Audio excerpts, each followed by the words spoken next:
नमस्कार विद्यार्थी मित्रांनो, पुन्हा एकदा तुमचं हार्दिक स्वागत आहे नवीन अशा व्हिडिओमध्ये। या व्हिडिओमध्ये आपण computer typing 40 word per minute या टायपिंग एक्झामच्या संदर्भात काही नियमावली पाहत आहोत, काही सर्वसाधारण सूचना पाहत आहोत। तर तुमची परीक्षेची चांगली तयारी झालेली असेल। आता फक्त काही काळजी जी घ्यायची आहे आपल्याला परीक्षेच्या संदर्भात। परीक्षेमध्ये गेल्यानंतर काही विषय आपल्याला असे असतात की आता काय करू, गडबडून जातो। तर अशा काही मार्गदर्शन सूचनांवर आपण आता चर्चा करीत आहोत। तर पहा, कम्प्युटर टायपिंग प्रॅक्टिकल परीक्षा 40 वर्ड पर मिनिट याच्यामध्ये प्रश्नांसाठी आवश्यक असलेल्या पेज सेटअप, लाईन स्पेसिंग आणि फॉन्ट या बाबी बाय डिफॉल्ट दिलेल्या असणार आहेत। विद्यार्थ्यांनी त्याच्यामध्ये काहीही बदल करायचे नाहीत। फॉन्ट साईजमध्ये फक्त परीक्षा परिषदेने दिलेल्या सूचनांचाच बदल करायचा आहे। आवश्यक ठिकाणी काही तुम्हाला बदल करायचे असतील तर करायचे असतील, जसे की आपल्याला लेटरमध्ये काही फॉन्ट साईज बदलायची असतील तर तुम्ही बदलू शकता, काही प्रॉब्लेम नाही। जिथं जिथं तुम्हाला सांगितलेले आहे तिथं तिथं तुम्ही बदलू शकता।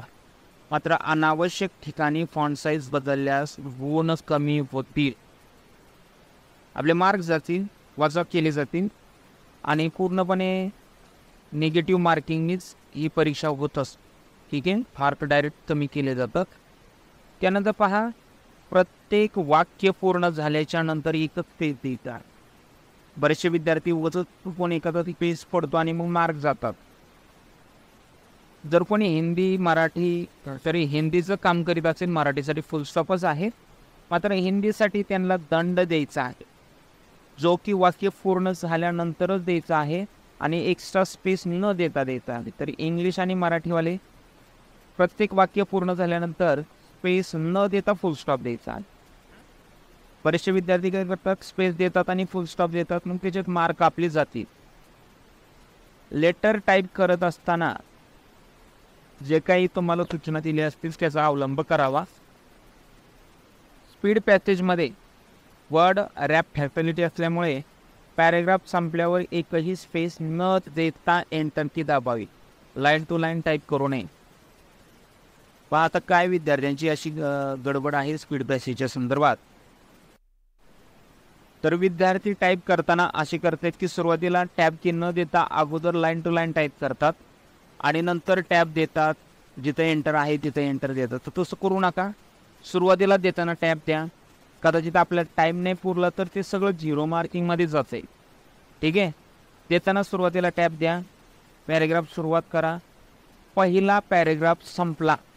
पहा, आता आपल्याला एंटर मारायचं आहे, तर पॅरेग्राफ संपल्याच्या नंतर एकही स्पेस न देता एंटर मारा। पहा, एकही स्पेस न देता एंटर मारा आणि दुसऱ्या पॅरेग्राफमध्ये पुन्हा टॅब द्या आणि पुन्हा टाईप करा। कुठेही एक्स्ट्रा स्पेस देऊ नका, चुकून सुद्धा एक्स्ट्रा एंटर देऊ नका आणि पॅरेग्राफ संपल्यानंतर स्पेस देऊ नका। आता दुसरा प्रश्न असा आहे विद्यार्थ्यांचा की सर, आम्ही जर काम केलं स्पीड पॅसेजवर आणि जर का आमचा पूर्ण पॅसेज दोन्ही तिन्ही न कवर होता आमचे मिस झाले तर 0 मार्क मिळेल, कारण प्रत्येक चुकीला 1 मार्क आहे आणि तुमच्या चुका जर 24पेक्षा जास्त असतील तर मार्क साहजिक कमी पडतील। ठीक आहे, लेटर टाईप करत असताना दिलेल्या सूचनांचा अवलंब करा। ठीक आहे, परीक्षेमध्ये लेफ्ट साईडला क्वेश्चन पेपर आणि राईट साईडला आन्सर शीट दिसते, बरोबर आहे। आणि स्टेटमेंट स्पीडमध्ये सिलेक्शन कधी कधी डिलीट होऊ शकतं। पहा, कधी कधी डिलीट होतं